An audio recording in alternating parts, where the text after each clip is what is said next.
आदरणीय मित्रहरू,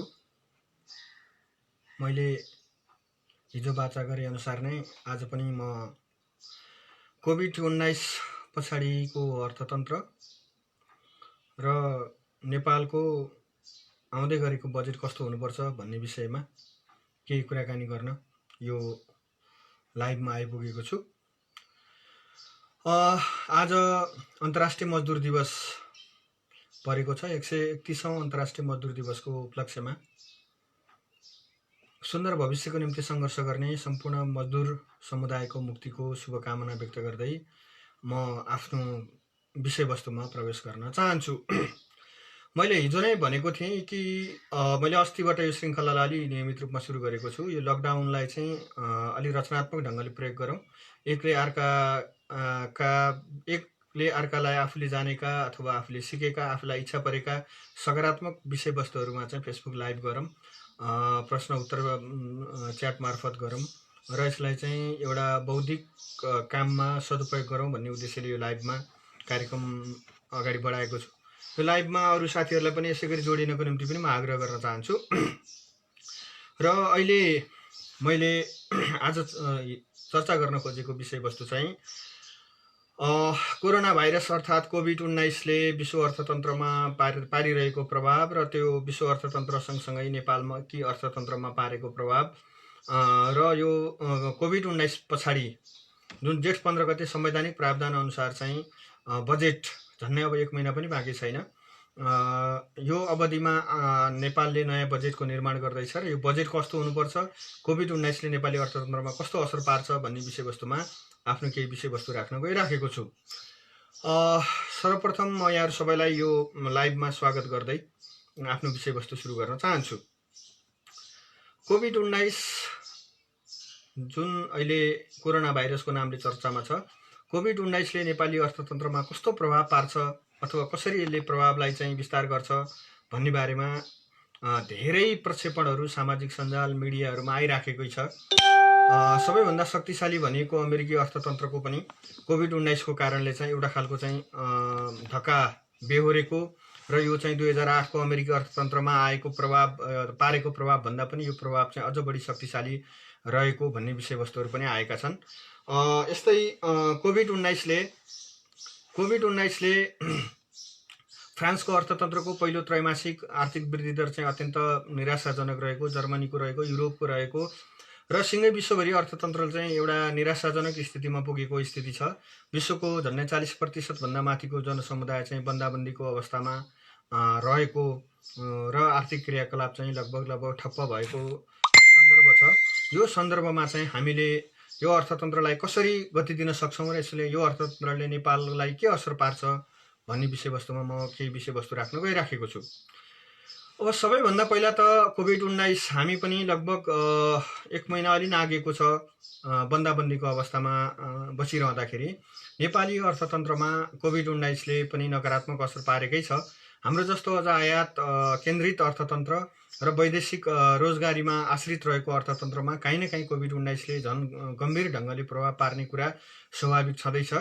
र अहिले म यो नेपालको अर्थतन्त्रमा पछिल्ला केही प्रक्षेपणहरू सार्वजनिक भएका छन् कि नेपालको आर्थिक वृद्धि दर के हुन्छ त अब भन्ने बारेमा अहिले पनि ठ्याक्कै गरिएको प्रक्षेपण मिलिहाल्ने अवस्था छैन।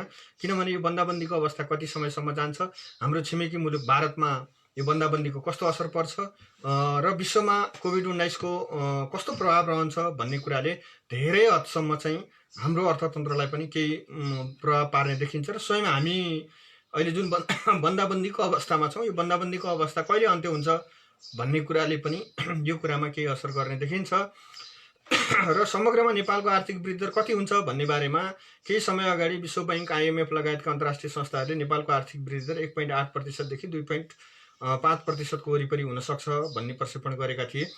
र अहिले केही समय अगाडि चाहिँ नेपालको तथ्याङ्क विभागले सार्वजनिक गरेको तथ्याङ्क अनुसार चाहिँ आर्थिक वृद्धि दर नेपालको 2.27% मात्र हुन्छ।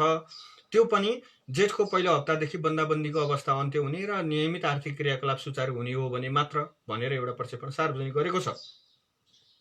हामीले यो आर्थिक वर्षमा बजेट बनाइरहँदाखेरि चाहिँ यो चालु आर्थिक वर्षको आर्थिक वृद्धि दर 8.5% पुर्याउँछौँ भनेका थियौँ र अब त्यो चाहिँ 2.27% अथवा 2% को वरिपरि हुने सम्भावना चाहिँ प्रबल देखिएको छ। र यो हाम्रो अर्थतन्त्रको जुन 3 वर्ष लगातार हामी 6% भन्दा माथिको आर्थिक वृद्धि दर हासिल गरिरहेर तीव्र आर्थिक वृद्धि दर भएका मुलुकको अग्रणी सूचीमा परिराखेको अवस्थामा एकैचोटि हामी यो अवस्थामा आइपुग्नु चाहिँ हाम्रो लागि अप्ठ्यारो स्थिति निश्चय पनि हो। अर्को चाहिँ यसले सबैभन्दा धेरै प्रभाव पार्ने क्षेत्र भनेको पर्यटन, हवाई उड्डयन, होटेल, रेस्टुरेन्ट लगायतका चाहिँ क्षेत्रहरू छन्। यो क्षेत्रहरूमा चाहिँ होटेल, यातायात र उद्योगहरूको कुलग्रास्त उत्पादनमा चाहिँ योगदान यो वर्ष ऋणात्मक हुने सरकारी अनुमान छ। यो ऋणात्मक पनि थोरै होइन, -16.3%ले चाहिँ होटल रेस्टुरेन्ट क्षेत्रको चाहिँ ऋणात्मक वृद्धि हुने स्थिति को आंकलन गरिएको छ भने यातायात र सञ्चार क्षेत्रमा माइनस अथवा ऋणात्मक हिसाबले 2.4% को योगदान जीडीपीमा हुने चाहिँ अनुमान गरिएको छ। अर्को हाम्रो अर्थतन्त्रमा यसले सबैभन्दा बढी नेपाली अर्थतन्त्रमा पार्ने प्रभाव भनेको चाहिँ रेमिटेन्स। हामी अध्यागमन अर्थतन्त्र पनि भन्न सक्छौँ यसलाई, अथवा वैदेशिक रोजगारीबाट प्राप्त हुने अर्थतन्त्रमा पनि यसले चाहिँ असर पार्न सक्छ। नेपालको अर्थतन्त्रको मूल ट्रेन्डमा के देखिन्छ भने वैदेशिक रोजगारी चाहिँ एउटा हाम्रो रोजगारीको प्रमुख गन्तव्य हो, हाम्रो अर्थतन्त्रको एउटा प्रमुख पाटो हो भन्ने कुरा चाहिँ देखिन्छ। यसमा रेमिटेन्सको कुरा गरिरहँदाखेरि चाहिँ नेपालको 43 गत वर्ष नेपाल सरकारले निकालेको आर्थिक सर्वेक्षणमा के कुरा उल्लेख छ भने नेपालमा वैधानिक ढङ्गबाट श्रम स्वीकृति लिएर वा नलिएर गएका श्रमिकहरूको संख्या नै 43 लाख नेपाली युवा जनशक्ति चाहिँ वैदेशिक रोजगारीमा छन् भन्ने तथ्याङ्क नेपाल सरकारले नै सार्वजनिक गरेको छ। यसमा अवैधानिक ढङ्गबाट जाने अध्यागमन पार नगरिकन विभिन्न अवैध बाटोबाट जाने श्रमिकहरूको संख्या जोड्दाखेरि यो संख्या चाहिँ अति धेरै हुन सक्ने, अलि बढ्न सक्ने स्थिति पनि छ। र तिनले चाहिँ नेपालको कुलग्रास्त उत्पादनमा चाहिँ यो रेमिटेन्सले चाहिँ ठुलो योगदान गर्दै आएको छ। र अहिले पछिल्लो तथ्याङ्क अनुसार चाहिँ यो वर्ष मात्रै, यो जुन चैतसम्म जुन सहज अवस्था नै थियो भनौँ, यो अवस्थामा पनि चाहिँ पहिलो हप्तासम्म सहज अवस्था हुँदाखेरि पनि चाहिँ नेपालको रेमिटेन्समा चाहिँ गत वर्षको भन्दा 1,63 अर्ब रुपियाँ चाहिँ रेमिटेन्स कम हुने अनुमान गरिएको छ। त्यो रेमिटेन्स चाहिँ यही आर्थिक वर्षमा नआउने, त्यो घट्ने चाहिँ अनुमान गरिएको छ भने र यो कुलग्रास्त उत्पादनमा चाहिँ झन्डै 8 खर्ब भन्दा माथिको योगदान थियो। त्यो चाहिँ यो पालि चाहिँ 18.54% अथवा 18 हुने सरकारी आंकलन छ। र केही समय अगाडि चाहिँ विश्व बैंक र आइएमएफले सार्वजनिक गरेको तथ्याङ्क अनुसार चाहिँ यो वैदेशिक रोजगारीबाट रेमिटेन्सबाट आउने अर्थतन्त्रमा चाहिँ 20 देखि 25% सम्म सङ्कुचन हुने आँकडाहरू सार्वजनिक भएको छ। अब अर्को कुरा चाहिँ के छ भनेदेखि चाहिँ यो नेपालको वैदेशिक मुद्रा आर्जन गर्ने एउटा महत्त्वपूर्ण चाहिँ टुल्स पनि हो यो रेमिटेन्स। तर अब यो पालि चाहिँ हामी यही आर्थिक वर्षमा नै 18.54% का दरले कम आउने र अर्को आर्थिक वर्षमा चाहिँ अझ यसको प्रभाव चाहिँ विस्तार हुने सम्भावनाहरू देखिन्छ। अब अर्को असर परेको मैले अघि पनि अलिकति चर्चा गरेँ, पर्यटनबाट गत वर्ष हामीलाई 70 अर्ब रुपियाँ जति वैदेशिक मुद्रा आर्जन भएको थियो। अब यो वर्ष पर्यटन भ्रमण वर्ष मनाएर झन् धेरै पर्यटक लिएर आउने भन्ने, हाम्रो अर्थतन्त्रलाई सुधार गर्ने भन्ने नेपाल सरकारको योजना थियो। तर अब यो पर्यटन भ्रमण वर्ष स्थगित भएको छ, पर्यटकहरूको चहल पहल हुन सक्ने स्थिति छैन। त्यो हिसाबले गर्दाखेरि चाहिँ यो जुन 70 अर्ब थियो यो चाहिँ र कुलग्रास्त उत्पादनमा पर्यटन क्षेत्रको योगदान झन्नै कुलग्रास्त उत्पादनमा 7% को वरिपरिको यो क्षेत्रको योगदान थियो र यो पर्यटन व्यवसायसँग सम्बन्धित क्षेत्रको 7% को योगदान पनि धेरै नै घट्ने देखिन्छ र पर्यटनको आगमन नहुने कुरा त अहिले देखिहालेकै छ। अब अर्को चाहिँ यसले असर पारेको सहर वरिपरि चाहिँ व्यावसायिक कृषि गरिरहेका किसानहरूलाई चाहिँ यसले ठुलो असर पारिराखेको छ। जस्तो व्यावसायिक गोलमेडा खेती गर्ने, व्यावसायिक चाहिँ च्याउ खेती गर्ने, व्यावसायिक तरकारी खेती गर्ने किसानहरूको चाहिँ बन्दाबन्दीको अवधिमा चाहिँ राम्रो बजार पाउन सकिरहेका छैनन्, उचित मूल्य पाउन सकिरहेका छैनन् र तिनको उत्पादन चाहिँ खेर जाने स्थिति पनि छ र कृषि क्षेत्रमा पनि यसको केही चाहिँ असर गर्छ। यद्यपि कुल राष्ट्रिक आम्दानीमा कृषि क्षेत्रको योगदान खासै घट्ने अनुमान गरिएको छैन। तर चाहिँ सहर वरिपरिको व्यावसायिक कृषि, तरकारी खेती आदि इत्यादिका क्षेत्रहरूमा लागेका साना किसानहरू, नयाँ ढङ्गले व्यावसायिक कृषि गरिराखेका किसानहरूमा भने यसले चाहिँ प्रभाव पारेको छ। अब अर्को नेपालको अर्थतन्त्रमा चाहिँ यसले पार्ने अर्को प्रभाव भनेको गरिबीको रेखामुनि रहेको जनसङ्ख्याको बढोत्तरी हो। यसले गरिबीको रेखामुनि रहेका आम जनसमुदायहरूको जीवन स्तरलाई झन कठिन बनाइदिने स्थिति निश्चित छ भने गरिबीको वृद्धि दर अथवा गरिब हुने मानिसहरूको सङ्ख्या पनि यसले वात्तै बढाइदिने स्थिति देख्दछु मैले।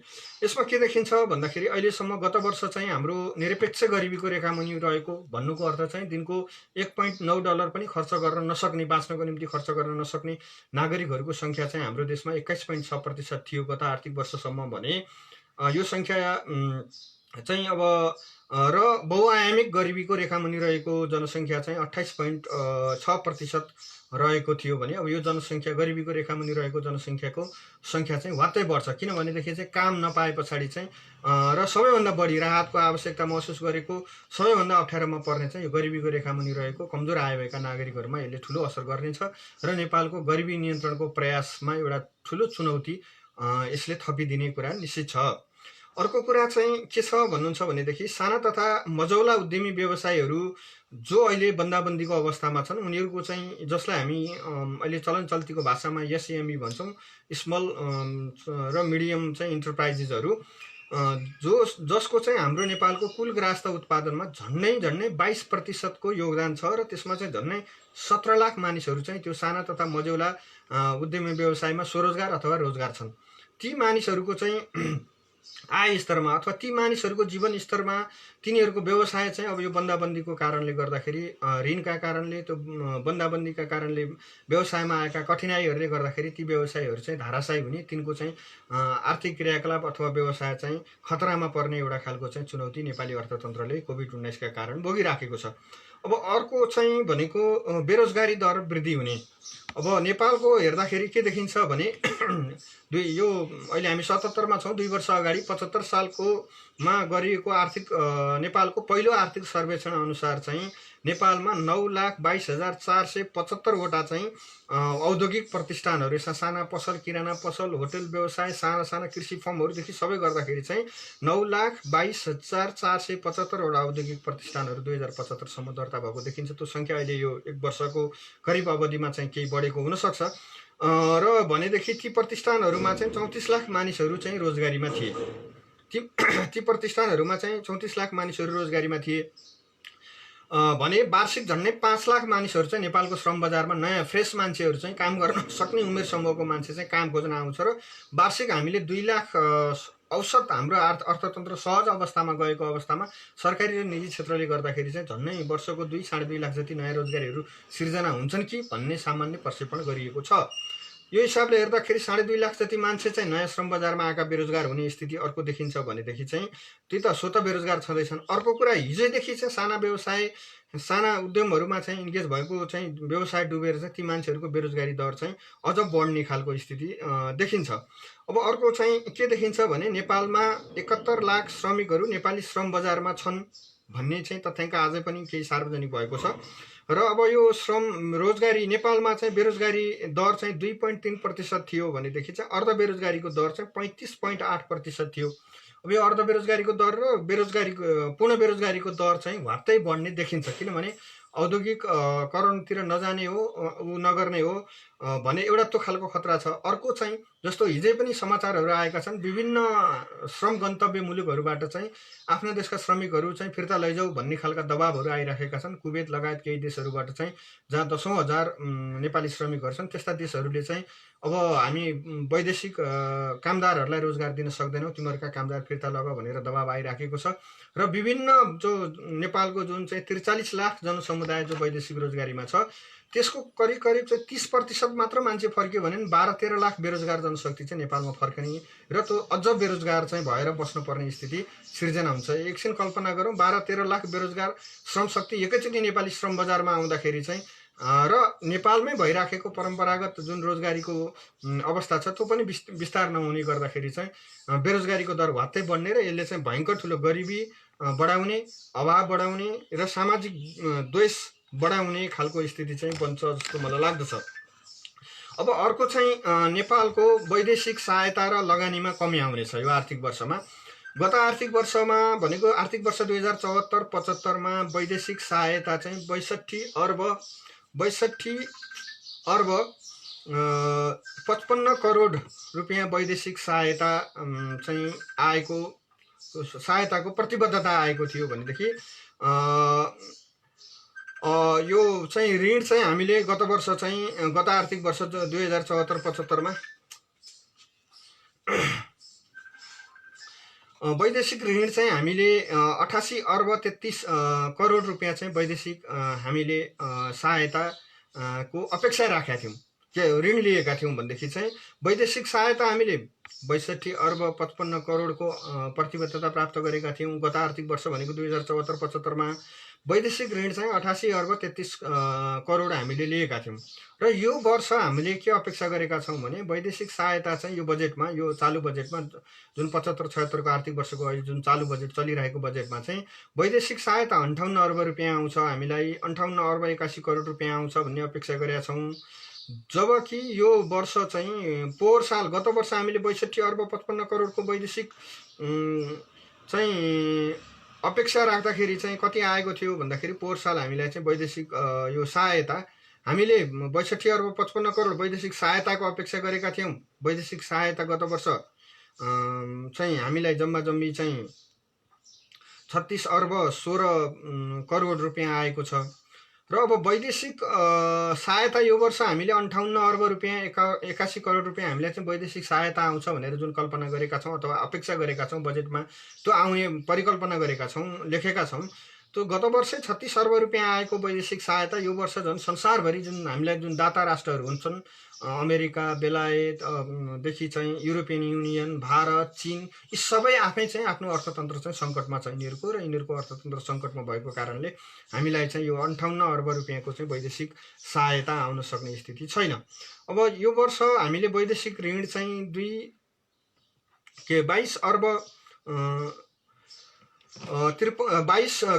खर्ब 53 अर्ब रुपियाँ जति चाहिँ वैदेशिक ऋणको अपेक्षा गरेका छौँ भने गत वर्ष चाहिँ हामीले जम्मा जम्मी वैदेशिक ऋण पाएको चाहिँ 72 अर्ब 92 करोड थियो। त्यो हिसाबले गर्दाखेरि वैदेशिक ऋणको भार पनि चाहिँ हामीलाई घट्ने जस्तो देखिन्छ। अर्को चाहिँ अब राजस्वको सन्दर्भमा चाहिँ के देखिन्छ भन्दाखेरि राजस्व सङ्कलनमा पनि यसले चाहिँ ठुलो प्रभाव पर्ने जस्तो देखिन्छ। चैत महिनाको पहिलो हप्ता सकिए पछाडि दोस्रो हप्ताको सुरुवातदेखि हामी बन्दाबन्दीको अवस्थामा हुँदाखेरि पनि हामी झन्डै 200 अर्ब रुपियाँ चाहिँ कम राजस्व उठेको थियो हाम्रो। भनेपछि यो अब नियमित प्रशासन चलाउनको निम्ति पनि हामीलाई झन्डै 300 अर्ब रुपियाँ जतिको राजस्व चैत यता वैशाख जेठ असारको बिचमा चाहिँ उठाउनु पर्ने स्थिति छ। तर देश बन्दाबन्दीको अवस्थामा छ, आयात लगभग ठप्प छ, निर्यात लगभग ठप्प छ, आर्थिक क्रियाकलाप लगभग ठप्प भएको स्थितिमा हामीलाई आर्थिक व्यवस्थापनको चुनौती पनि यसले अर्को चाहिँ थपेको छ। अर्को बैंक तथा वित्तीय संस्थाहरूमा दबाब, बैंक तथा वित्तीय संस्थाहरूमा पनि चाहिँ यो अर्थतन्त्रको चाहिँ एउटा खालको दबाब पर्ने किन देखिन्छ भन्दाखेरि चाहिँ धेरै जस्ता साना ऋणीहरू, मझौला ऋणीहरू अथवा ठुलै ऋणीहरूले पनि चाहिँ आर्थिक क्रियाकलाप कम हुँदाखेरि समयमा किस्ता बुझाउन नसक्ने र तर चाहिँ नयाँ उद्यम अथवा व्यवसाय केही गर्नको निम्ति चाहिँ ती व्यवसायहरूले चाहिँ बैंकसँग ऋणको अपेक्षा गर्ने, बैंकमा चाहिँ निक्षेप सङ्कलन कम हुने तर निक्षेप भएको रकम चाहिँ विथड्र हुने। किनभने यो बन्दाबन्दीको समयमा अरू आर्थिक सङ्कटका कारणले गर्दा मान्छेहरू चाहिँ बैंक, वित्तीय संस्था, सहकारी आदि इत्यादिमा राखेको पैसा चाहिँ विथड्र गरेर आफ्नो जीवन निर्वाह गर्न पर्ने खालको स्थितिले गर्दाखेरि चाहिँ बैंकिङ क्षेत्रमा पनि एउटा तरलताको अवस्था सिर्जना हुन सक्ने एउटा खालको सम्भावना देखिन्छ। अब यो नेपाली अर्थतन्त्रमा समग्रमा पर्ने असरहरू छन्। अब यो असरहरूलाई कम गरेर नेपालको अर्थतन्त्रलाई कसरी अगाडि बढाउने त भन्ने सन्दर्भ चाहिँ आजको सन्दर्भको सबैभन्दा महत्त्वपूर्ण कुरा हो। अबको झन्डै 1 महिना पनि बाँकी छैन नेपाल सरकारले बजेट ल्याउनलाई। जेठ 15 गते बजेट आउनै पर्छ र त्यो बजेट ल्याउँदाखेरि चाहिँ नेपाल सरकारले कोभिड-19ले नेपाली अर्थतन्त्रमा पारेका प्रभावहरूलाई कसरी सम्बोधन गर्दा प्रभावकारी हुन्छ त भन्ने सन्दर्भमा मलाई लागेका केही सुझावहरू म यहाँ पेश गर्न चाहन्छु। अब सबैभन्दा ठुलो प्रभाव पर्ने क्षेत्रहरूमै हामीले सबैभन्दा ठुलो चाहिँ पुनरुद्धारको प्याकेज दिनुपर्ने हुन्छ। अब अहिले संसारका सबै देशले, अमेरिकाले पनि, बेलायतलेदेखि युरोपियन युनियनहरूदेखि चीनदेखि सबै देशहरूले चाहिँ के भने पुनरुद्धारको प्याकेजको निम्ति चाहिँ केही घोषणाहरू गरेका छन्। अब हामीले पनि कोभिड-19 को पछाडि सरकारले 50 करोड रुपियाँ नेपाल सरकारले राखेर चाहिँ यो चाहिँ कोभिड-19 को राहत कोष एउटा स्थापना गरेको छ। त्यसमा 2 अर्ब जति रकम चाहिँ जम्मा भएको चाहिँ पनि छ। तर अब हाम्रो छिमेकी भारत, पाकिस्तान, अमेरिका लगायतका देशहरूले ठुल्ठुला आर्थिक पुनरुद्धारका प्याकेजहरू, राहतका प्याकेजहरू घोषणा गरेका छन्। अब हामी बजेट ल्याउने तयारीमा छौँ भनेपछि अबको बजेटको मुख्य चरित्र चाहिँ के हो भने कोभिड-19ले नेपाली अर्थतन्त्रमा पारेको प्रभावलाई चाहिँ न्यूनीकरण गर्ने, तीव्र आर्थिक विकास गर्ने र तीव्र आर्थिक विकासका निम्ति चाहिँ कोभिड-19ले पारेको प्रभावित भएका क्षेत्रहरूलाई पुनरुद्धार गर्ने, राज्यले सङ्कटमा परेका उद्यमी, व्यवसाय जनता सबैलाई चाहिँ उद्धार गर्ने खालको चाहिँ एउटा चाहिँ पुनरुद्धारको प्याकेज सहितको आर्थिक बजेट आउन जरुरी छ। त्यो पुनरुद्धारको आर्थिक प्याकेजको निम्ति चाहिँ हामीले 2-3वटा कुरा सोच्नुपर्छ। एउटा अहिले हामी चलिरहेको जुन सनातन अर्थ प्रणाली छ, आर्थिक नीति छ हाम्रो, त्यसमा केही चेन्ज गर्नुपर्छ, त्यसमा नीतिगत चेन्ज गर्नुपर्छ र त्यसमा एउटा वैकल्पिक अर्थनीतितिर हामी जानुपर्छ। यो हामीलाई एउटा अवसर हो। जसरी भूकम्पको बेला एकीकृत बस्ती विकास गर्ने एउटा अवसर थियो, त्यो अवसरलाई हामीले गुमायौँ भने अब अहिले हामीले चाहिँ के भने नयाँ आर्थिक नीतिमा शिफ्ट गर्नको निम्ति एउटा खालको चाहिँ दबाब छ, एउटा खालको अनुकूल परिस्थिति बनेको छ। त्यो प्रतिकूलताभित्र बनेको यो अनुकूल परिस्थितिमा हामीले वैकल्पिक अर्थनीतिमा जानुपर्छ र त्यो ओभरअल वैकल्पिक अर्थनीति भनेको चाहिँ के हो भनेदेखि चाहिँ समाजवाद उन्मुख औद्योगिक राष्ट्रिय पुँजीवादी अर्थनीति हामीले अपनाउनुपर्छ। त्यो भनेको के हो? यो औद्योगिक समाजवाद उन्मुख औद्योगिक पुँजीवाद भनेको के हो भन्ने सन्दर्भमा चाहिँ बेसिकली अहिलेसम्म हामी के प्रिन्सिपलमा चल्यौँ भने उत्पादन क्षेत्रको नेतृत्व राज्यले गरिदिने हो, रोजगारी पनि राज्यले सिर्जना गरिदिने होइन, निजी क्षेत्रले गर्ने हो, उत्पादन पनि निजी क्षेत्रले गरिदिने हो, बजार पनि निजी क्षेत्रले चलाउने हो। राज्यको काम भनेको त्यसको सामान्य मोनिटरिङ गर्ने र यसो चाहिँ कर सर उठाउने कुरामा बाहेक हाम्रो चाहिँ यो उदारीकरण र निजीकरण जुन 46 साल पछाडि सुरु भयो, त्यस पछाडि हाम्रो राज्य त्यति काममा सीमित भयो। अब हामीले के गर्न पर्यो भने हामीले 46 सालदेखिबाट 77 सालसम्म हेर्दा के देखियो भने नेपालको निजी क्षेत्र नेपालको आवश्यकता अनुसारको उत्पादन गर्न उसँग पुँजी, सामर्थ्यता, प्रविधि रहन्छ भन्ने कुरा पुष्टि भइसकेको छ। त्यही भएर अब उत्पादनको क्षेत्रमा राज्य जानुपर्छ, उत्पादनको क्षेत्रको नेतृत्व राज्यले गर्नुपर्छ र राष्ट्रिय आयको वितरण चाहिँ न्यायिक ढङ्गले राज्यले वितरण गर्ने खालको प्रक्रियालाई अगाडि बढाउने खालको अर्थनीति नै समाजवाद उन्मुख राष्ट्रिय औद्योगिक पुँजीवाद हो। र त्यो खालको नीतिमा जानको निम्ति चाहिँ राज्यले के गर्नु पर्यो भन्दाखेरि चाहिँ रोजगारी अभिवृद्धि गर्नु पर्यो, राज्यलाई लोक कल्याणकारी चरित्रमा राज्यलाई रूपान्तरण गर्नु पर्यो र मुख्य चाहिँ नेपालको उत्पादन क्षेत्रको नेतृत्व राज्यले गर्नु पर्यो। त्यसका निम्ति अब आउने बजेट कतिको बन्छ होला त, अब कतिको बनाउनुपर्छ होला त भन्ने सन्दर्भमा पनि गत वर्ष हामीले 13 खर्ब जतिको बजेट बनाएका थियौँ। यो वर्ष हामीले 12 देखि 13 खर्बकै बिचमा चाहिँ बजेटको सिलिङलाई टाइट गर्नुपर्छ, किनभने यतिखेर आर्थिक क्रियाकलाप धेरै राम्रोसँग गइसकेको हुँदैन, जनताहरूको कर तिर्न सक्ने क्षमता पनि विकास भइसकेको हुँदैन, राजस्वको चाहिँ वृद्धि दर पनि अपेक्षित हुँदैन र बाह्य सहायता अथवा ऋण पनि हामीलाई चाहिँ त्यति धेरै हामीले अपेक्षा गरे जस्तो पाउन सक्ने स्थिति हुँदैनौँ। त्यसकारण यतिखेर हामीले विगत वर्षकै 13 खर्ब वरिपरिको सिलिङमा हामीले बजेटको निर्माण गर्नुपर्ने हुन्छ नेपाल सरकारले। त्यसो गर्दा चाहिँ करका दायराहरू थोरै बढाउने तर करका दरहरू चाहिँ घटाउने गर्नुपर्ने हुन्छ, किनभने यो अर्थतन्त्रमा विशिष्ट सङ्कट आएको अवस्थामा आयकर लगायतका अन्य केही करका दायराहरूमा भ्याटदेखि अरू सबै कुराहरूमा केही छुट अथवा राहत दिने गरी चाहिँ यो वर्षको बजेटमा व्यवस्थापन गर्नुपर्छ, एउटा कुरा। अर्को कुरा, ब्याङ्किङ क्षेत्रमा चाहिँ तरलताको अभाव हुन नदिनको निम्ति राष्ट्र ब्याङ्क लगायत सरकारका चाहिँ नागरिक लगानी कोष, कर्मचारी सञ्चय कोष, सैनिक कल्याणकारी कोष, प्रहरीको कल्याणकारी कोषमा चाहिँ जम्मा भएको रकमलाई चाहिँ बजारमा पठाउने, उत्पादन क्षेत्रमा ऋणको रूपमा पठाउने, त्यो ऋण पनि सहज ब्याज दरमा चाहिँ ऋण प्राप्त गर्ने, ब्याजमा अनुदान दिने, ब्याज दर चाहिँ कम गर्ने र मान्छेहरूलाई व्यावसायिक र औद्योगिक क्षेत्रतिर लाग्नको निम्ति अभिप्रेरित गर्ने खालको चाहिँ बजेटले नीति लिन जरुरी छ। अब पार्टिकुलर क्षेत्रअनुसार बजेटले के गर्नुपर्छ भन्दा हामीलाई यो अहिले जुन अर्थतन्त्रमा सङ्कट आएको छ, यो अर्थतन्त्रको सङ्कट समाधान गर्नको निम्ति चाहिँ हामीलाई चाहिने क्षेत्र अथवा हामीले धेरै जनशक्तिलाई रोजगारी सिर्जना गर्नुपर्ने चुनौती आयो। एउटा वैदेशिक रोजगारीमा गएका युवाहरू फर्किने स्थिति छ, अर्को देशभित्रै रोजगारी धेरैको घुम्ने स्थिति छ र यद्यपि अहिले पनि हामी कहाँ चाहिँ बेरोजगारको दर चाहिँ उच्च छ। त्यो हिसाबले रोजगारी सिर्जना गर्ने कुरालाई अबको बजेटले पहिलो प्राथमिकतामा राखेर ल्याउनुपर्छ। हामी कहाँ विकास भनेकै धुलो बाटो बनाउने, 1 वर्षमा चाहिँ धुलो डाँडा काँडा खनेर बाटो बनाउने, त्यो बाटो चाहिँ अहिले यसरी खनिएका बाटाहरू बिना इन्जिनियरिङ बिना योजना खनिएका बाटाहरू चाहिँ प्रत्येक वर्षमा चाहिँ 1 किलोमिटर बाटोमा 10 देखि 12वटा पहिरो जाने, अर्को वर्ष फेरि त्यही सोर्ने, त्यो नै हाम्रो विकासको मुख्य चाहिँ खालको कार्यक्रम जस्तो चाहिँ बन्दै आएको छ। यो परिस्थितिलाई अन्त्य गर्नको निम्ति चाहिँ हामीले यो 1-1.5 वर्ष चाहिँ नयाँ ट्र्याकहरू अथवा नयाँ बाटाहरू निर्माण गर्ने कुरालाई यो आर्थिक वर्षमा निरुत्साहित गर्नुपर्छ र पुँजीगत खर्च चाहिँ अत्यावश्यक क्षेत्रहरूको लागि एउटा खालको पुँजीगत खर्च र बजेटको ट्रेन्डलाई अलिकति बदल्नुपर्छ जस्तो मलाई लाग्दछ। अब अर्को चाहिँ के गर्न पर्यो भन्दा पार्टिकुलर क्षेत्र विकासको सन्दर्भमा त्यो गरिसके पछाडि हामीले अब औद्योगिकरणको नेतृत्व गर्न पर्यो। धेरै रोजगारी सिर्जना गर्नु त उद्योग खोल्न पर्यो। उद्योग निजी क्षेत्रले मात्र खोलेर अब चाहिँ अहिलेको बेरोजगारी दरलाई समस्या समाधान गर्छ अथवा राष्ट्रिय जुन निर्यातजन्य वस्तुहरूको उत्पादन हुन्छ भन्ने कुरा त यत्रो लामो समय 46 देखि 76सम्मको अवधिले सकिँदो रहन्छ भन्ने कुरा पुष्टि भइसकेको छ। त्यो भएको हुनाले अहिले के गर्न जरुरी छ भने केन्द्रीय लेभलमा केन्द्रीय सरकारले नै मुख्यतया चाहिँ एक्सपोर्ट ओरिएन्टेड केही मेगा चाहिँ उत्पादनका प्रोजेक्टहरू केन्द्रीय सरकारले सुरु गर्ने, प्रदेश सरकारहरूले प्रदेश तहका 7वटा कम्तीमा औद्योगिक उत्पादनका केन्द्रहरू स्थापना गर्ने र त्यसमा मुख्य रूपमा प्रदेश सरकारले नै त्यसको नेतृत्व गर्ने, लगानी गर्ने, त्यसमा जनतालाई निजी क्षेत्रलाई पनि लगानीको निम्ति अभिप्रेरित गर्ने र 753वटा जुन हाम्रा स्थानीय तह छन् तिनले कम्तीमा आफ्नो स्थानीय तहमा रोजगारी कम्तीमा 50 जनालाई नयाँ रोजगारी सिर्जना हुने गरी चाहिँ औद्योगिक उत्पादन के हुन सक्छ, कृषिजन्य औद्योगिक उत्पादनलाई जोड गरेर चाहिँ त्यो गर्न सकिन्छ। जस्तो त्यस्तोको निम्ति उदाहरणको निम्ति के हुन सक्छ भने कुनै ठाउँमा धेरै फर्सी फल्छ, कुनै पहाडी क्षेत्रमा धेरै फर्सी फल्छ भने त्यो स्थानीय निकायले चाहिँ सस बनाउने उद्योग खोल्न सक्यो र त्यसलाई अन्तर्राष्ट्रिय रूपमा मार्केटिङ गरिदिने कुरामा राज्यले भूमिका खेलिदिन सक्यो भनेदेखि चाहिँ राज्य स्वयंले त्यसमा लगानी गर्न सक्यो भनेदेखि चाहिँ एउटा खालको नयाँ खालको परिस्थिति चाहिँ हामी कहाँ सिर्जना हुन्छ। अब अर्को चाहिँ हामीले अहिले राज्य संरक्षित औद्योगिकरणमै जानुपर्छ। राज्यकै नेतृत्वमा औद्योगिकरणमा जाने हामीलाई उपयुक्त समय छ। त्यसकारणले चाहिँ अनावश्यक भौतिक पूर्वाधारहरू भन्दा पनि अत्यावश्यक भौतिक पूर्वाधारहरूमा लगानी गर्ने र देशको औद्योगिकरणको लागि सबैभन्दा ठुलो बजेटको हिस्सा चाहिँ परिचालन गर्न आवश्यक छ भन्ने मलाई लाग्दछ। अब अर्को चाहिँ के छ भने अब अहिले पार्टिकुलर क्षेत्रमा जाउँ, सबैभन्दा बढी रोजगारी सिर्जना हुन सक्ने, छिटो रोजगारी सिर्जना हुन सक्ने क्षेत्र भनेको हामी कहाँ कृषि नै हो।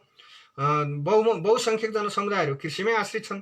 त्यो भएको हुनाले कृषि क्षेत्रमा चाहिँ सुधार गर्नको निम्ति अहिले पैसा लगानी नगरिकन पनि केही सुधार गर्न सकिन्छ। जस्तो अहिले नेपालमा जग्गाको स्थिति के हो भने नेपालको कुल जग्गा मध्ये 1,47,181 वर्ग किलोमिटरको नेपालको कुल क्षेत्रफल जुन मान्दै आएका छौँ हामी, त्यो नेपालको कुल क्षेत्रफल नेपालको कुल जमिनको क्षेत्रफलको 29% चाहिँ क्षेत्र चाहिँ जमिनले ओगटेको छ भने 21% चाहिँ जमिनमा खेती गरिएको छ र 18% चाहिँ अन्य जमिन छ भनेदेखि 12% जमिन पास्टर जमिन छ, 7% जमिन चाहिँ खेती गर्न योग्य छ तर खेती भएको छैन। नेपालमा 7% खेती योग्य जमिनमा खेती नै भएको छैन। 10% जमिन चाहिँ झाडीयुक्त छ भने 3% जमिन चाहिँ पानी मुनि छ। त्यो भएको हुनाले हामीले जुन अहिले 21% जमिनमा खेती गरिराखिएको छ, अहिले चाहिँ यो 21%मा अहिले सजिलै बढाउन सक्ने चाहिँ 7% देखि जुन खेती योग्य छ तर खेती भएको छैन, त्यो क्षेत्रमा चाहिँ सरकारले के भने सरकार आफैले चाहिँ कृषिका चाहिँ लगानी गर्ने, कृषि चाहिँ फर्महरूको विकास गर्ने, ठुल्ठुला कृषि फर्महरूको एग्रिकल्चर फर्महरूको विकास गर्ने, त्यसको निम्ति चाहिँ बजेटको व्यवस्थापन गर्ने र ती कृषि फर्महरूमा चाहिँ मानिसहरूलाई रोजगारी सिर्जना गर्न सकिन्छ। एउटा कुरा। अर्को कुरा, सरकारको बजार सहर वरिपरि अथवा बजार वरिपरि भएका ठाउँमा व्यावसायिक कृषि गर्न चाहने युवाहरू छन्, युवा समूहहरू छन् भने तिनीहरूलाई न्यूनतम 5 वर्षसम्म चाहिँ त्यस्तो जग्गाहरू चाहिँ बिना पैसामा बिना भाडामा चाहिँ लिजमा उपलब्ध गराउने, उनीहरूको बाली बिमासम्मको सुविधाहरू दिने हो भनेदेखि पनि वरिपरिको जमिन हामीले जुन सहर वरिपरि बजार सजिलै पाउने ठाउँको जमिनहरूको चाहिँ अत्याधिक सदुपयोग गर्न सक्छौँ। अर्को कुरा, नदी वरिपरि चाहिँ हाम्रो नदी उकासको जुन जमिन छ त्यसमा पनि खेती गर्न सकिन्छ, फलफुल खेती गर्न सकिन्छ, सिजनल नगदी बालीहरूको खेती गर्न सकिन्छ। त्यस्तो जग्गाहरू पनि चाहिँ युवाहरूको समूहहरू, कृषकहरूको समूहहरूले चाहिँ लिजमा लिएर, एकदम न्यूनतम दरमा लिजमा लिएर अथवा कम्तीमा 4-5 वर्षसम्म चाहिँ अझ लिजै नलिएर बरु 5 वर्षपछि लिजको रकम लिन सुरु गरे हुन्छ। त्यस्तो जमिनमा चाहिँ खेती गराउने कुरालाई अगाडि बढाउन सकिन्छ। अर्को चाहिँ हामीसँग अब हाइवेहरूको नेटवर्क चाहिँ ठुलो भइसकेको छ। हाइवेहरूको नेटवर्कको राइट अफ वे भन्छ जुन सडकले अधिग्रहण गरेको तर सडक बनिन सकेको साइडको जमिन जुन चाहिँ त्यतिकै खाली छ, त्यस्तो जमिनमा चाहिँ फलफुल खेती गर्न सकिन्छ। जस्तो पूर्व पश्चिम राजमार्गको चाहिँ जुन तराईमा छ, महेन्द्र राजमार्गको नाममा चिनिएको पूर्व पश्चिम राजमार्गको झन्नै 1000 किलोमिटर वरिपरिको जुन क्षेत्र छ त्यसको वरिपरि चाहिँ हामीले आँप, लिची लगायतका चाहिँ फलफुलहरू रोप्यौँ भने 3 वर्षमा हामी फलफुलमा आत्मनिर्भर, आँप र लिचीहरूमा, केराहरूमा आत्मनिर्भर भएर केही निर्यात गर्न सक्ने ठाउँसम्म हामी लिएर जान सक्छौँ। र अब मेजर कुरा चाहिँ हामीले यसमा चिनियाहरूको एउटा मोडल चाहिँ हाम्रो लागि उपयुक्त हुनसक्छ।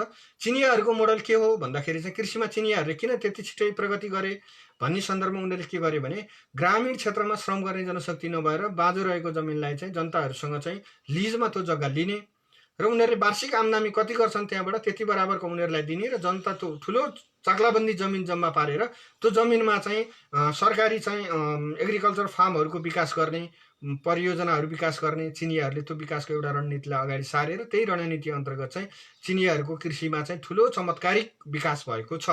हामी पनि यो सन्दर्भमा हाम्रो लागि चाहिँ रोजगारी सिर्जना गर्ने एउटा हुन सक्छ। अब अर्को विकास निर्माणको सन्दर्भमा अहिले हाम्रो विकास निर्माणको सन्दर्भमा सबैभन्दा रोजगारी सिर्जना गर्ने र हामी कहाँ सबैभन्दा बढी बेरोजगार जनशक्ति रहेको भनेको अर्धदक्ष सिप कम भएको जनशक्ति नै अलिक बढी चाहिँ बेरोजगारी जनशक्तिको रूपमा रहेको छ। र यो रोजगारी वृद्धि गर्नको निम्ति अहिले केन्द्रीय लेभलमा नेपाल सरकारले एउटा डेभलपमेन्ट कोर भन्ने एउटा फोर्स बनाउन जरुरी छ। डेभलपमेन्ट कोरमा चाहिँ इन्जिनियरहरूदेखिबाट चाहिँ डक्टरहरूदेखि शिक्षकहरूदेखि चाहिँ अध्यक्ष कुल्ली काम गर्ने मजदुरी काम गर्ने कोदालो खन्ने डोजर चलाउने सम्मका सिप भएका मानिसहरूलाई चाहिँ डेभलपमेन्ट कोरमा लिन सकिन्छ।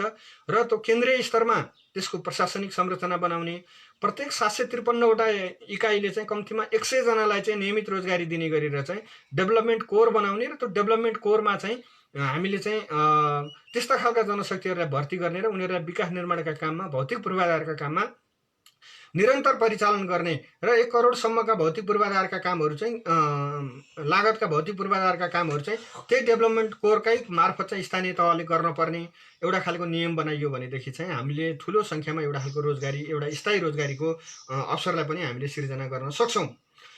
यो एउटा अर्को चाहिँ रोजगारी अभिवृद्धिको एउटा विकल्प हुन सक्छ।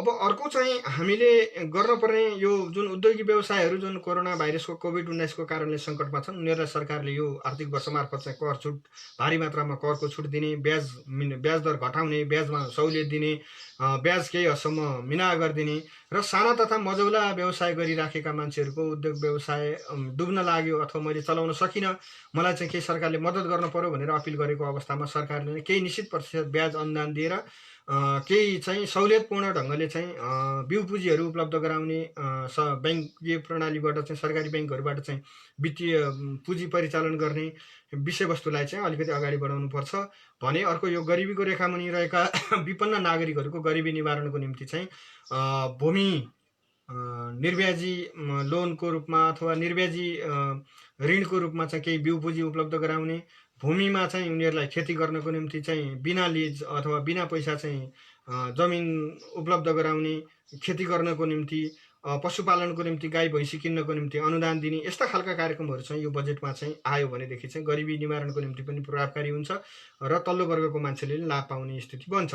अब यति सबै कुरा गर्नको निम्ति चाहिँ 13 खर्बभन्दा माथि चाहिँ जान नसक्ने खालको जुन बजेटको परिस्थिति बन्दैछ त्यो परिस्थितिमा हामीले हाम्रो जीडीपीमा अहिलेसम्म वैदेशिक ऋणको नेपालको स्ट्याटस हेर्दाखेरि हामी वैदेशिक ऋणलाई जीडीपीको 25-26% सम्म अथवा 30-40%, 30%, 35% पुर्याउने हामीलाई चाहिँ सुविधा छ। त्यो सुविधालाई हामीले यो चाहिँ विषम आर्थिक परिस्थितिको बीचबाट चाहिँ हामीले अगाडि बढाउन जरुरी छ।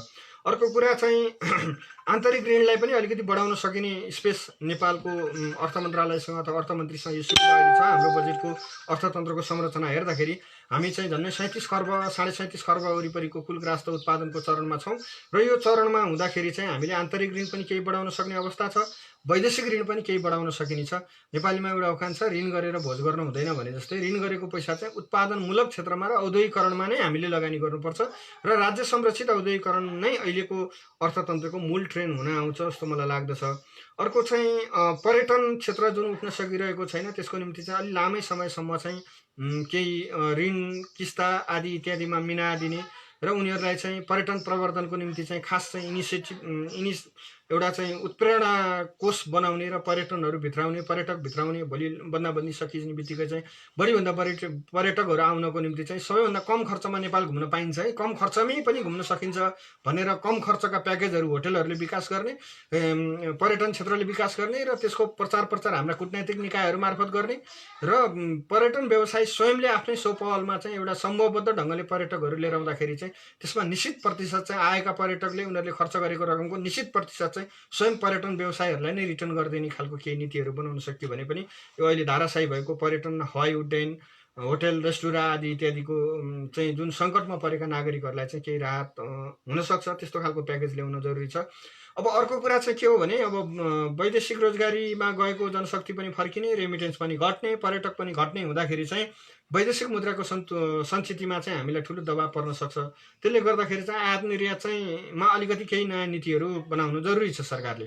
त्यसमा चाहिँ फजुल खर्चका विषयवस्तुहरू, अति विलासिताका सामानहरू महँगा वस्तुहरू महँगा चिजहरू जुन नभए पनि काम चल्छ। जस्तो उदाहरणको निम्ति गत वर्ष नेपालले 72 करोडको चुइगम ल्याएर चबाएर थुकेर भारत पैसा पठायो। अहिले 1 वर्ष चुइगम चाहिँ नल्याऊ भनेर अपिल गर्दाखेरि सबैले मान्छन्। 1 वर्ष चुइगम नचपाएर कोही नागरिक मर्नेवाला छैन।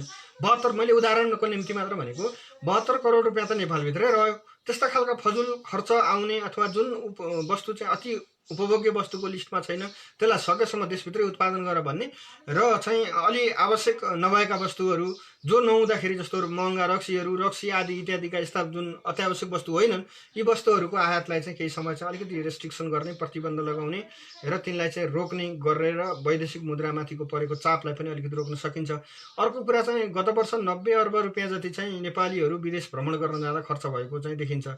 झन्डै यो 90 अर्ब रुपियाँ भने ठुलै रकम हो। हुन त अब यो वर्ष त्यति धेरै वैदेशिक भ्रमणको चाप त हुँदैन होला आर्थिक सङ्कटका कारणले गर्दा, तर पनि हामीले आम नागरिकहरूलाई सकेसम्म अत्यावश्यक काम बाहेक विदेश नजाऊ, खर्च नगर विदेशमा भनेर पनि सरकारको तर्फबाट बजेटमा अपिल गर्नुपर्छ र जनताले पनि त्यो कुरालाई चाहिँ यो फजुल खर्च नियन्त्रण गर्ने कुरा र आर्थिक परिचालनका यी विषयवस्तुहरूमा चाहिँ अलिक महत्त्वपूर्ण ढङ्गले अलिकति हेर्न जरुरी छ। र अब मुख्य कुरा चाहिँ आगामी बजेटले चाहिँ रोजगारी सिर्जना गर्ने, कोभिड-19बाट मर्कामा परेका व्यवसायीहरूलाई, जनसमुदायहरूलाई राहत र पुनरुद्धारको प्याकेज सहितको आर्थिक बजेट ल्याउन जरुरी छ। त्यसका निम्ति करका दायराहरू, करका दरहरू पुनर्समायोजन गर्नुपर्ने आवश्यकता पनि छ। यो चुनौतीको बीचबाट चाहिँ नेपाली अर्थतन्त्रलाई गति दिनको निम्ति मैले अघि पनि भने एउटा अवसर छ हामीलाई यो अर्थतन्त्रको ट्र्याक चेन्ज गर्नको निम्ति। यो अर्थतन्त्रको ट्र्याक के कारणले चेन्ज हुन्छ अथवा कसरी चेन्ज गर्न सकिन्छ भन्दाखेरि चाहिँ अहिले हामीले जुन गरिराखेका छौँ, हामीले गरिराखेको जुन आर्थिक प्रणाली छ, उत्पादन जति सबै निजी क्षेत्रले गरिदियोस्, सरकारले उत्पादनमा भूमिकै नखेलिकन चाहिँ अब हामी जान सक्दैनौँ। उत्पादनको प्रारम्भिक चरणमा निजी क्षेत्रले उत्पादनको नेतृत्व पुँजीवादी देशमा नि गरेको छैन, अमेरिकामा नि गरेको छैन, दक्षिण कोरियामा नि गरेको छैन। तपाईँ कुनै पनि देशमा चाहिँ प्रारम्भिक चरणको औद्योगिकरणको नेतृत्व स्वयं सरकारले गर्नुपर्ने हुन्छ। तर हाम्रो देशको दुर्भाग्य, हाम्रो औद्योगिकरण हुनुभन्दा अगाडि नै हामी डिइन्डस्ट्रियलाइजेसनमा गयौँ। इन्डस्ट्रियलाइजेसनको सामान्य प्रक्रिया सुरु हुनुभन्दा अगाडि नै डिइन्डस्ट्रियलाइजेसनमा गयौँ। त्यो भएको हुनाले डिइन्डस्ट्रियलाइजेसनको प्रक्रियाबाट फर्केर फेरि रिइन्डस्ट्रियलाइजेसनको प्रक्रियाको नेतृत्व राज्यले गर्नुपर्छ। तुलनात्मक लाभका र निर्यातजन्य वस्तुहरूको चाहिँ औद्योगिकरणको नेतृत्व सरकार आफैले लगानी गरेर जनता निजी क्षेत्रको साझेदारीमा त्यो कार्यक्रमलाई अगाडि बढाउनुपर्छ। यहाँ केही साथीहरूले प्रश्न पनि गरिराख्नु भएको छ, जस्तो गरिबी निवारण कोष र हाल भइरहेको रोजगारी कार्यक्रमलाई के गर्ने होला भनेर भनिराख्नु भएको छ। गरिबी निवारण कोषको कार्यक्रम त्यति धेरै प्रभावकारी हामी कहाँ देखिएन र यो जनताको प्रधानमन्त्री रोजगार कार्यक्रम पनि धेरै आलोचित भयो। हामीले अब त्यस्तो खालको रोजगारी त्यो पैसालाई बरु एकीकृत रूपमा चाहिँ राखेर औद्योगिकरणको निम्ति र भौतिक पूर्वाधार, मैले अघि भने रोजगार कार्यक्रमलाई डेभलपमेन्ट कोरको रूपमा विकास गरौँ, एउटा स्थायी फोर्सको रूपमा विकास गरौँ। त्यसमा झन्नै 1.5 लाख मानिसहरू भर्ती गर्न सकिन्छ र तिनलाई चाहिँ कम्तीमा 1 करोडभन्दा तलका विकास निर्माणको काम चाहिँ म्यानुअल्ली गराउने, उनीहरूको चाहिँ इन्जिनियर छ भने इन्जिनियरिङको काम गर्छ, डक्टर छ भने त्यो फोर्समा चाहिँ उनीहरूको बिरामी चेक जाँचको व्यवस्था गर्छ। यो खालको रोजगारी सृजना गर्ने गरी एउटा डेभलपमेन्ट कोरको स्थापना गरौँ यो नयाँ बजेटबाट। यो एउटा हाम्रो लागि माइलस्टोन हुनसक्छ। अर्को, कृषिमा जमिनलाई बाँझो रहन नदिउँ, जमिनमाथिको खेती गर्ने कुरालाई प्रोत्साहन गरौँ। जमिन चाहिँ जनताले खेती गर्न चाहन्छन् भने 5 वर्षको निम्ति चाहिँ सरकारले लिज नलिकन पनि सरकारी जमिन उपलब्ध गराउने नीति गरौँ। त्यसको निम्ति 5 वर्षपछि उसलाई त्यो कृषिमा रस पनि बस्छ, भोलि तिर्ने पैसाले त्यो देशभित्रै पनि रहन्छ। यो खालको चाहिँ कृषिको यन्त्रिकीकरण गरौँ र मोदी मोडल जुन छ भारतमा चर्चामा आएको, जस्तो मोदीले के गरे भने गुजरातमा जुन उनको लागि प्रधानमन्त्री हुनको निम्ति पनि सिद्ध भयो। उदाहरणको निम्ति कुनै एउटा गाउँपालिकाले कपास खेती गरेको छ भने कपास निर्यात नगरौँ, कपास टिपौँ, कपासलाई धागो बनाउन लगाउँ। धागो बनाउने कुराले रोजगारी सृजना हुन्छ। धागो पनि बेच्न नदिउँ, त्यसलाई कपडा बुन्ने मेसिन ल्याएर चाहिँ कपडा बन्न लगाउँ। कपडा पनि नबेचौँ, त्यसलाई चाहिँ सिलाइ कटाइ गरेर फेसन डिजाइन गरेर बेचौँ। त्यसो गर्दाखेरि चाहिँ औद्योगिकरणको, कृषितिरको औद्योगिकरणको एउटा प्रक्रियालाई यसरी लिएर जान सकिन्छ।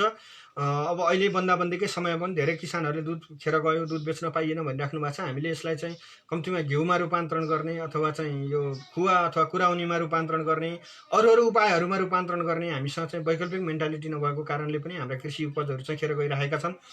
यसरी कृषिलाई औद्योगिकरण गर्ने, डेभलपमेन्ट कोर मार्फत चाहिँ ठुलो सङ्ख्यामा रोजगारी गर्ने, सृजना गर्ने, कृषिमा चाहिँ रोजगारी सृजना गर्ने र 753वटा सरकार, स्थानीय सरकार, 7वटा प्रदेश सरकार र केन्द्रीय सरकारले नै यो वर्ष चाहिँ धुले बाटो खन्ने विकासको मोडालिटीबाट औद्योगिक प्रतिष्ठानहरू खोल्ने बाटोतिर गयौँ भने हाम्रो अर्थतन्त्रमा चाहिँ एउटा खालको राम्रो खालको स्थिति बन्न सक्छ।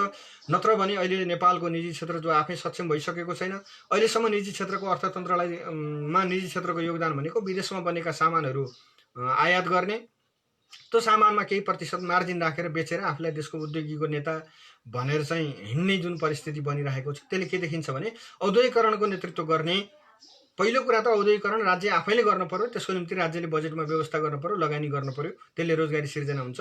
अर्को तत्काल रोजगारी सिर्जना हुने कृषि क्षेत्रको व्यवसायीकरण र यन्त्रिकीकरण गर्ने, जुन 7% खेती योग्य जमिन जुन खेती भइरहेको छैन त्यसलाई खेतीमा लिएर जाने, खेती गर्नको निम्ति लिएर जाने र त्यस्तो खेतीमा लाग्ने युवाहरूलाई बाली बिमादेखि जीवन बिमादेखि अरू धेरै दिन सक्ने मल बिउ बिजनमा अनुदानलाई बढाउने र त्यो उत्पादन भएको कृषकहरूको चाहिँ जुन उत्पादन छ बिचौलियाहरूले चाहिँ खाएर चाहिँ किसानहरूले वास्तविक लाभ नपाउने जुन खालको परिस्थिति छ, त्यो परिस्थितिलाई अन्त्य गर्ने र सरकार स्वयंले साल ट्रेडिङ, नेसनल ट्रेडिङ जस्ता चाहिँ हाम्रा हिजोकादेखि रहेका चाहिँ संरचनाहरू छन्, तर तिनले चाहिँ किसानको उपज चाहिँ किनिरहेछन्। खाद्य संस्थान छ तर चाहिँ भारतबाट चामल ल्याएर बेचेर मात्र, प्याकिङ गरेर बेचेर मात्र खाद्य संस्थानको जिम्मेवारी पुरा हुँदैन।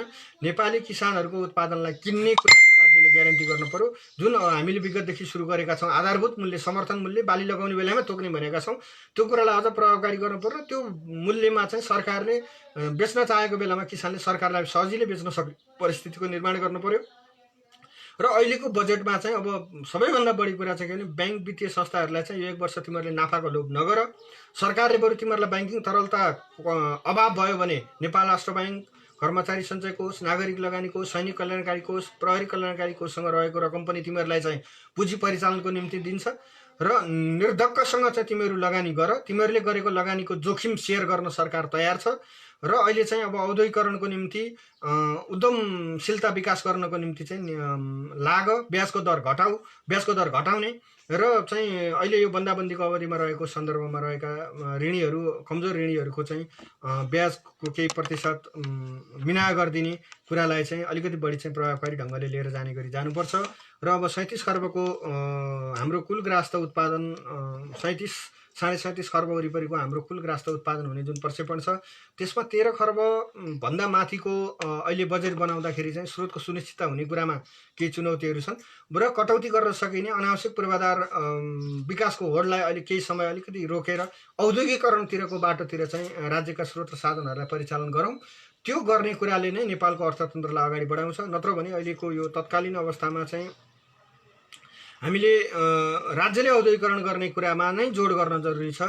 हिजो पनि हाम्रै देशको औद्योगिकरणको कुरा गरौँ, राज्यले नै उद्योग धन्दाहरू खोलेर केही सुरु गरेको थियो।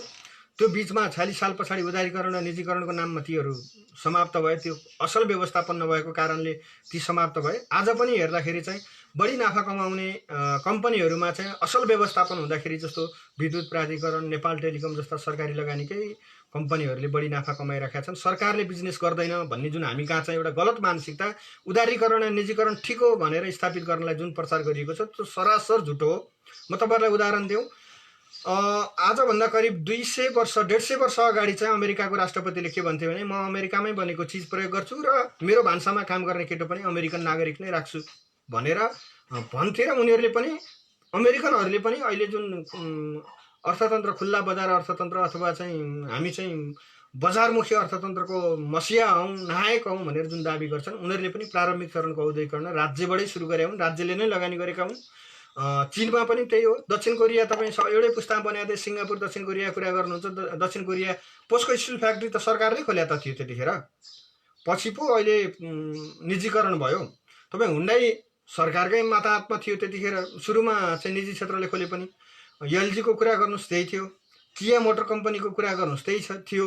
त्यसपछि मेजर औद्योगिकरणको प्रारम्भिक चरणको नेतृत्व चाहिँ सरकार आफैले नै गर्नुपर्छ र सरकारले कृषिमा आधुनिकीकरण गर्ने, कृषिको यन्त्रिकीकरण गर्ने, कृषि क्षेत्रलाई बढीभन्दा बढी रोजगारी सिर्जना गर्ने, विकास निर्माणको काममा चाहिँ जनशक्ति परिचालन गर्ने र रोजगारी सिर्जना हुने गरी डेभलपमेन्ट कोर एउटा चाहिँ जुन सेना पुलिस जस्तो स्थायी फोर्स छ त्यस्तै एउटा डेभलपमेन्ट कोर 753 वटा इकाइमा चाहिँ खोल्ने। 753 वटा इकाइले नै आफ्नो तहको क्षमता अनुसारको औद्योगिकरणको नेतृत्व गर्ने, 7 वटा प्रदेशले आफ्नो प्रदेश स्तरीय औद्योगिकरणको नेतृत्व गर्ने र आफैले पनि लगानी गर्ने, सरकारी बजेट पनि लगानी गर्ने, निजी क्षेत्रलाई नै आऊ भन्ने र सहकारीहरूलाई पनि आऊ भन्ने। अनि केन्द्रीय सरकारले पनि त्यो गर्ने खालको चाहिँ एउटा नीतिमा हामी गयौँ भने हामीलाई तीव्र औद्योगिकरणको एउटा स्थितिमा हामी जान्छौँ। अब विगत 3 वर्ष चाहिँ यो भूकम्प पछाडिको 3 वर्ष चाहिँ हाम्रो आर्थिक वृद्धि दर चाहिँ 6% भन्दा माथिको लगातार हुँदाखेरि हामी झन्नै विकासशील देशहरूको स्तरमा उन्नति हुने सम्भावना बढेको थियो। 2022 मा हामी त्यो हुन्थ्यौँ पनि, तर यो कोभिड-19 को कारणले हाम्रो गरिबी दर बढ्दैछ, जसका कारणले हाम्रो देशको स्तर उन्नति हुने कुरा चाहिँ अब लगभग बन्द भएको स्थिति छ। यो अवस्थामा नेपालको अर्थतन्त्रलाई गति दिनको निम्ति आर्थिक नीतिहरूमा पुनर्विचार गरौँ। अहिले झन् त्यसमाथि पनि कम्युनिस्टहरूको सरकार छ। झन्नै 2/3 मतको वरिपरिको एकल कम्युनिस्टहरूको बहुमतको सरकार भएको बेलामा पनि हामीले समाजवाद उन्मुख राष्ट्रिय औद्योगिक पुँजीवादी अर्थनीतितिर हामीले डिपार्चर गर्न सकेनौँ भने हाम्रो यो अवसर खेर जानेछ र तुरुन्तै भूकम्पबाट चाहिँ जसरी भूकम्पको प्रभावपछि हामीले अर्थतन्त्रमा हामीलाई सहयोग गर्ने दाताहरू पनि धेरै आए, तर अब भूकम्प को जस्तो अवस्था छैन अहिले, किनभने हामीलाई जसले सहयोग गर्ने हुन् उनीहरू पनि हामीभन्दा झन् अझ बढी पीडित भएर बसिराखेका छन्। त्यो स्थितिले गर्दाखेरि हामीले हाम्रै बलबुत्ताले, हाम्रै स्रोत साधनले र हाम्रै विवेकले, हाम्रै पसिनाले यो देशलाई बनाउनु पर्ने एउटा चुनौती कोरोना भाइरस कोभिड-19 ले हामीलाई थपेको छ। यो सन्दर्भमा नागरिक, सरकार, नागरिक समाज, सहकारी, निजी क्षेत्रको साझा प्रयत्न र पहलले तीव्र औद्योगिकरणको दिशातिर देशलाई लाने एउटा अवसर पनि प्राप्त भएको छ। यो अवसर सदुपयोग गर्ने गरी बजेट आओस्, नेपाल सरकारले त्यो ढङ्गले अलिकति कामलाई अगाडि बढाओस् भन्ने शुभकामनासहित मेरो आजको यो प्रस्तुतिलाई म यहीँ अन्त्य गर्छु। र आजको यो प्रस्तुतिको निम्ति मैले केही सन्दर्भ सामग्रीहरूको पनि चर्चा गर्ने गरेको छु। यसमा चाहिँ बीबीसी नेपाली सेवाको रिपोर्ट, नयाँ पत्रिकाको रिपोर्ट, कान्तिपुर दैनिकको रिपोर्ट, IMF को रिपोर्ट, वर्ल्ड बैंकको रिपोर्ट, त्यस पछाडि चाहिँ केन्द्रीय तथ्याङ्क, नेपाल सरकार केन्द्रीय तथ्याङ्क विभागको रिपोर्ट र योभन्दा अगाडि मैले आफैले लेखेको किताब पुँजीवादी र समाजवादी अर्थ राजनीतिको विकासक्रम भन्ने पुस्तक, यिनीहरूका यहाँ मैले जति पनि तथ्याङ्क पेश गरेँ ती तथ्याङ्कका स्रोतहरू तिनै हुन्। र यो कार्यक्रममा सहभागी हुनुभएकोमा सबै साथीहरूलाई पुनः हार्दिक आभार व्यक्त गर्दछु र सबै बन्दाबन्दीमा रहनुभएका साथीहरूलाई म पुनः आग्रह गर्न के चाहन्छु भने यो अभियानमा सबै साथीहरूलाई जोडिन म आग्रह गर्न चाहन्छु र आफूले लागेको, आफूलाई भोगेको ज्ञानवर्धक केही विषयवस्तुमा यसै गरी सामाजिक सञ्जालमा लाइभमा आएर यो अभियानमा साथ दिन हुन म सबै साथीहरूलाई हार्दिक आग्रह गर्दै अहिलेको निम्ति चाहिँ मैले आफ्नो प्रस्तुतिलाई यहीँ सकेँ। हस्त, नमस्कार।